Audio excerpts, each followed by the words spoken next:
Bienvenidos a Observatorio Cotidiano.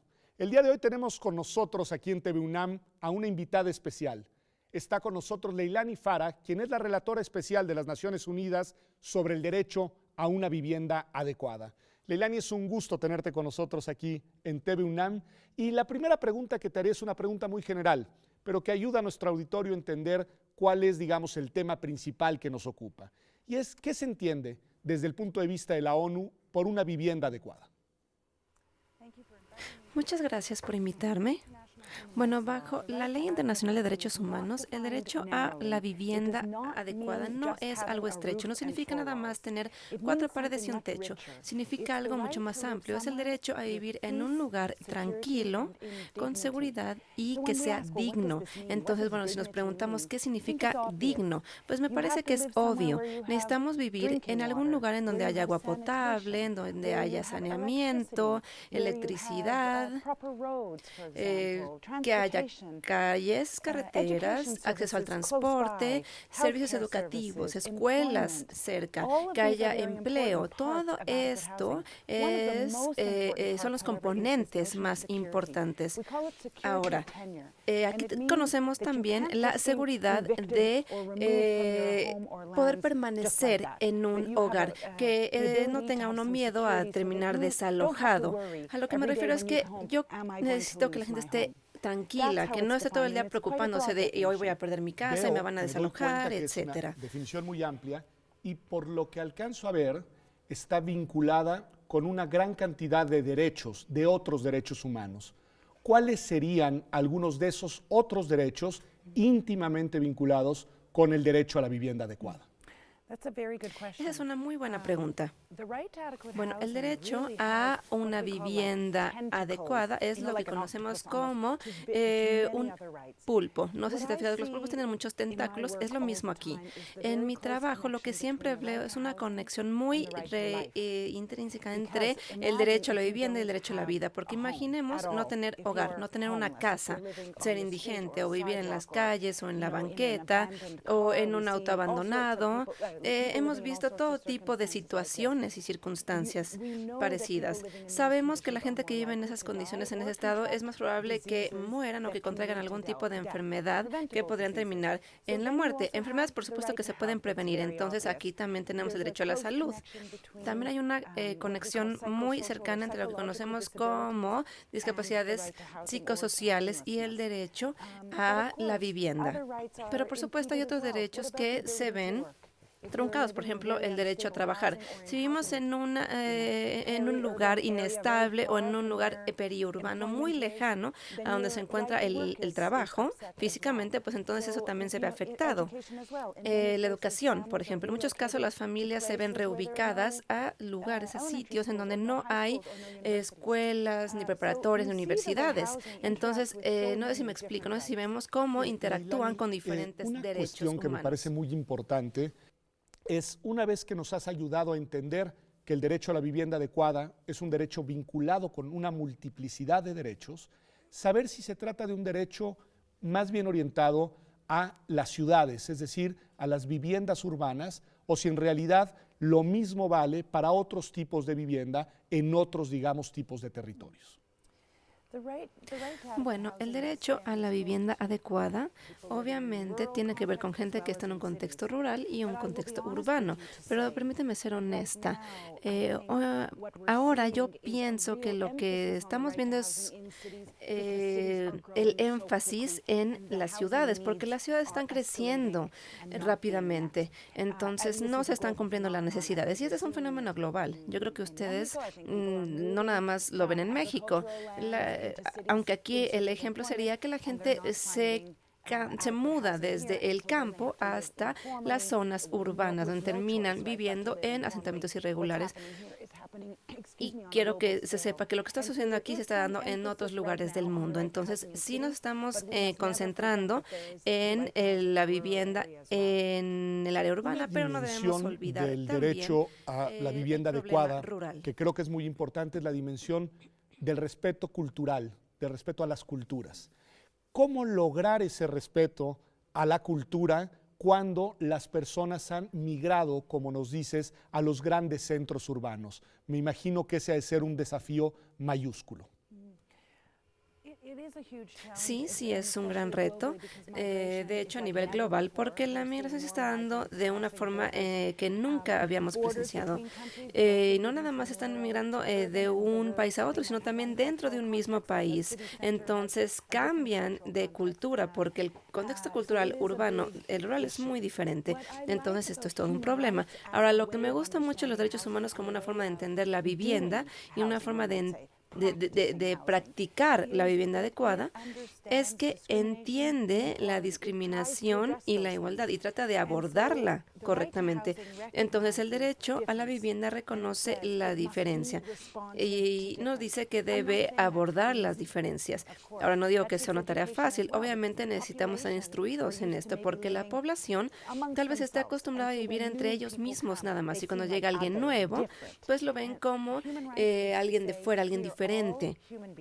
Pero debemos entender que todos somos seres humanos, todos necesitamos la dignidad. Es como respirar, es nuestra humanidad la que hace que vivamos y cohabitemos. Y esto se logra a través de los derechos humanos. Que esta sea la perspectiva desde la cual abordas el tema, pues precisamente porque tu función, tu misión es la de la Relatoría Especial sobre el Derecho Humano a la Vivienda Adecuada. Y ahí te preguntaría, ¿cuál es la misión principal? ¿Cuál es la tarea que tienes tú a tu cargo como relatora especial? Bueno, es un gran trabajo y solo soy yo. O sea, entonces se convierte en algo muy, muy loco. Pero bueno, justo ahora te podría decir que yo tengo 3 años en este mandato y me quedan 3 más. Y realmente pienso que lo que debemos hacer es entender que la vivienda es un derecho humano y debe estar incluido en las agendas políticas en todo el mundo. Y la razón por la cual realmente creo esto es porque si consideramos las ciudades de cualquier lugar, las globales, por ejemplo, la vivienda no se considera como un derecho humano, se considera como un commodity, como un bien, como una posesión. Entonces, es gente que dice, ay, a ver, tengo dinero, sobre todo la gente que tiene mucho dinero, las empresas grandes lo consideran así, a ver, ¿en dónde puedo poner mi dinero de una forma segura? ¿Y cómo puedo generar dinero? ¿Y cómo puedo generar liquidez? ¿Y cómo puedo tomarlo si así no lo necesitara? Pues, ¿qué pensamos primero? Pues en las bienes raíces. Y sobre todo en las bienes raíces residenciales. Entonces, si pensamos que la vivienda es un capital, es un bien, ahí perdemos la idea de pensar que es un derecho humano fundamental. Entonces, tenemos que considerar lo que le está pasando a la vivienda, cómo se está viendo afectada, porque tenemos que siempre recordar si algo es sostenible. Ahora, la mayoría de los gobiernos, de verdad, cuando yo lo considero a nivel mundial, han decidido que van a dejar que el sector privado aborde este problema, este tema. Entonces han transferido su obligación de derecho humano básico al sector privado y además ni siquiera lo han regulado para asegurarse de que el sector privado cumpla con este derecho humano básico. Entonces esta es mi gran tarea, es lograr que este problema se aborde y se haga algo al respecto, sobre todo. Supone un desafío además intelectual y también, digamos, teórico importante. Y me gustaría que nos detuviéramos en algo que creo que subyace, que está por debajo del planteamiento que nos haces, y es una tensión entre la lógica del mercado, entre la lógica del modelo económico dominante y esta perspectiva de derechos humanos para el derecho a la vivienda adecuada. A veces me preguntan, ¿es que quieres deshacerte del capitalismo? Entonces mi respuesta siempre es no. Sin embargo, yo pienso que es importante identificar esta tensión que se está dando. El primer paso como abogada de los derechos humanos es preguntarme, a ver, ¿puede este sistema basado en mercados abordar los derechos humanos? Y yo pienso que posiblemente sí, posiblemente. Yo creo que hay una reorientación que se tiene que dar.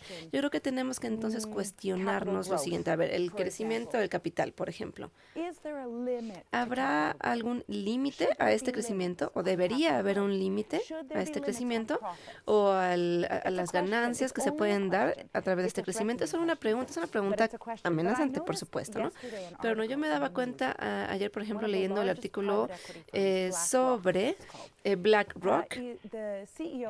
El director ejecutivo de BlackRock, él va a emitir un tipo de reto, va a invitar a un reto a los líderes corporativos principales del mundo. Ahora, este reto es que ellos busquen la forma de hacer el bien social, de contribuirle, de regresarle un poquito a la sociedad. Obviamente este es un gran paso para una compañía como BlackRock. Decía algo así como, a ver, un momento, no debemos nada más pensar en el dinero, en las ganancias, tenemos que pensar también en el bien social. Entonces digo, a lo mejor no estoy sola en esto, a lo mejor yo podría trabajar con ellos, con BlackRock, y a lo mejor se pudiera dar una conversación. Muy importante de nuevo, y sí, sin duda no está sola. Me imagino que habrá organizaciones de la sociedad civil, organismos internacionales, también, digamos, gentes desde la academia que miran desde esta perspectiva el derecho a la vivienda. Pero el punto permanece y lo vuelvo a subrayar. ¿Tú dirías que no podemos continuar con esta tendencia? Es decir, que el límite al capitalismo del que nos hablas es un límite que proviene también desde la realidad. I'm not sure I totally understand your question. Maybe you can rephrase. Simplemente, si seguimos como vamos, no estoy segura de haber entendido muy bien la pregunta. ¿La podrías no va a lograr, replantear? Digamos, tener una sustentabilidad. That's my panic. Sí, digamos que eso es lo que me da mucho miedo, de verdad. Yo despierto a medianoche siempre con este temor. Este camino no es sostenible, definitivamente. Yo lo sé. Ayer, por ejemplo, visité una comunidad aquí que vivía en las vías del tren, cerca de las vías del tren. Esta comunidad ha decidido vivir ahí. Si tuviera otra opción, obviamente, ¿preferirían tener a sus hijos jugando ni a 20 metros, a 10 metros, a 5 metros de las vías del tren? O sea, para mí, para la humanidad, esto definitivamente no es sostenible. Y ese es un ejemplo nada más. Te puedo compartir miles y miles de ejemplos de insostenibilidad. No sé, asentamientos irregulares en la India, gente que vive en campamentos en las aceras, en el país más rico del mundo como Estados Unidos, la gente sigue viviendo en las aceras. O sea, nada de esto es sostenible. Y he visto que se da también en otras ciudades. Y otros ejemplos, por ejemplo, en donde llegan grandes empresas y compran una unidad, pero realmente nadie vive ahí. Vamos a hacer un corte, vamos a hacer una pausa y regresamos contigo. Dejaste un tema muy importante sobre la mesa y por ahí quiero que empecemos regresando a Observatorio, que es el papel del Estado, la responsabilidad del Estado.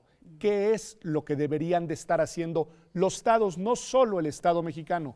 Como nos ha dicho Leilani, los estados de todo el mundo para garantizar este derecho, que como ha visto usted, es un derecho de derechos. Regresamos a Observatorio, quédese con nosotros.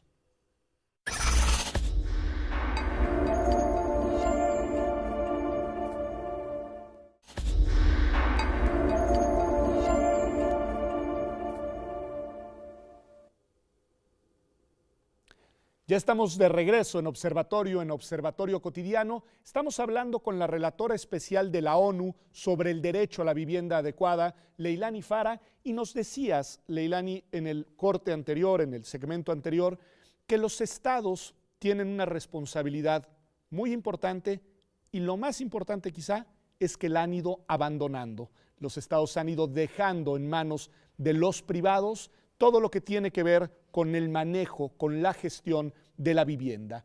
Bueno, ¿qué es lo que deberían de estar haciendo los estados que no están haciendo? Bueno, es completamente cierto. Según la Ley Internacional de los Derechos Humanos, la obligación es del Estado. Y quiero ser clara, lo que me refiero con el Estado no nada más es el gobierno nacional, es cada nivel gubernamental, es cualquier persona que esté ejerciendo la autoridad gubernamental. Entonces, aunque sea el gobierno local, también tiene que cubrir esta necesidad, porque es una obligación bajo la Ley Internacional de Derechos Humanos. cubre todos los niveles del gobierno. Y es importante recordar que recientemente los gobiernos del mundo se comprometieron a la Agenda 2030, que es la de los Objetivos de Desarrollo Sostenibles. Y estos objetivos nos dicen que los estados se han comprometido a asegurar acceso a una vivienda costeable y segura. Digo, no hemos hablado mucho de esto, pero bueno, los estados se comprometieron a esto. Muchos han ratificado tratados internacionales que nos dicen que todos tienen el derecho a una vivienda adecuada, de modo que el Estado debe actuar. Ahora, hay una forma en la que ellos le han permitido al sector privado a tomar el control, de modo que ya es tiempo de que vuelvan a trabajar en este control y que se aseguren de proporcionar acceso a la vivienda adecuada. Supone una garantía a los derechos de las personas en lo particular, pero también una planeación urbana, una planeación de las ciudades o de los centros en los que habitan las personas de una manera distinta como lo hemos hecho. Así, en términos generales, ¿cómo debería de ser una ciudad que respete el derecho a la vivienda adecuada? Bueno,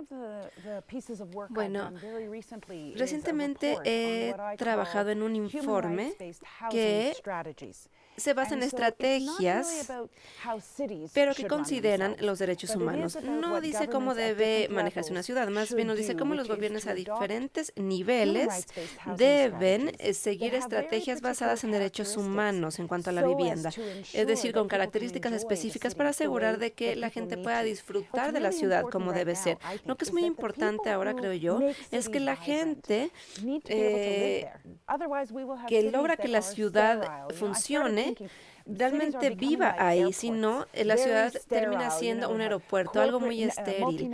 Por ejemplo, un lugar con muchas tiendas, con compañías multinacionales, pero es gente que solamente está de paso. Necesitamos que la ciudad vuelva a estar viva y que tenga diversidad. Y la única forma de lograr esto es que la gente tenga acceso a la vivienda, de modo que la gente que te está sirviendo el café en cierto lugar también viva dentro de esa misma ciudad y no tenga que viajar un largo camino para llegar a sus casas.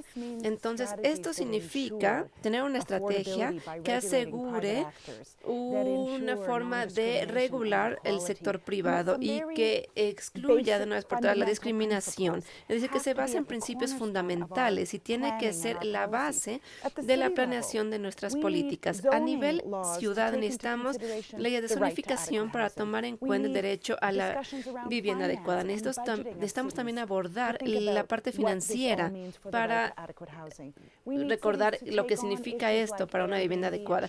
Tenemos que considerar, por ejemplo, el Airbnb y lugares de renta temporal para que sea una buena base. Es decir, tenemos que considerar esto bajo una lupa y esta lupa tiene que ser el derecho a la vivienda adecuada. Es un modelo de ciudad en el que no se discrimina, en el que no se excluye, en el que se convive en la diversidad y lamentablemente, por lo que nos has dicho, ese modelo contrasta con la realidad de muchas ciudades del mundo, en las cuales existe un fenómeno en particular del que me gustaría que nos hablaras, que son lo que se conoce como asentamientos irregulares, que son precisamente esos lugares en los que viven los y las excluidos de la ciudad.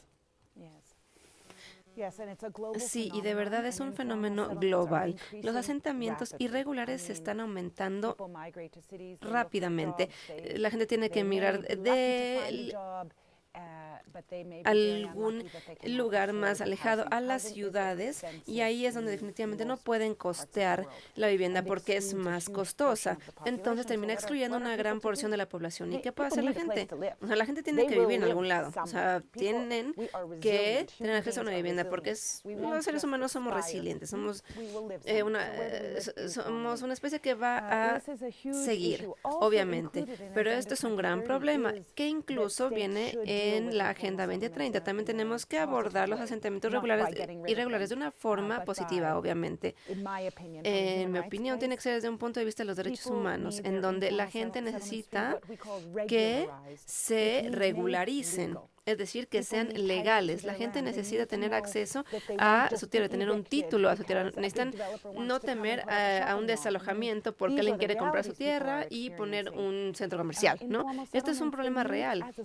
Los asentamientos irregulares necesitan un punto de partida. Por ejemplo, aunque el gobierno no quiera reconocer que existen porque hay algún problema de propiedad de tierras, tenemos que ofrecer por lo menos los servicios básicos.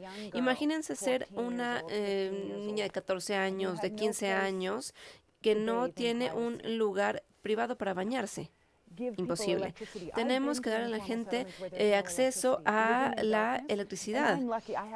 Estuve en un lugar en donde la gente vivía en completa oscuridad, aún con la lamparita de mi celular. No se podía ver nada.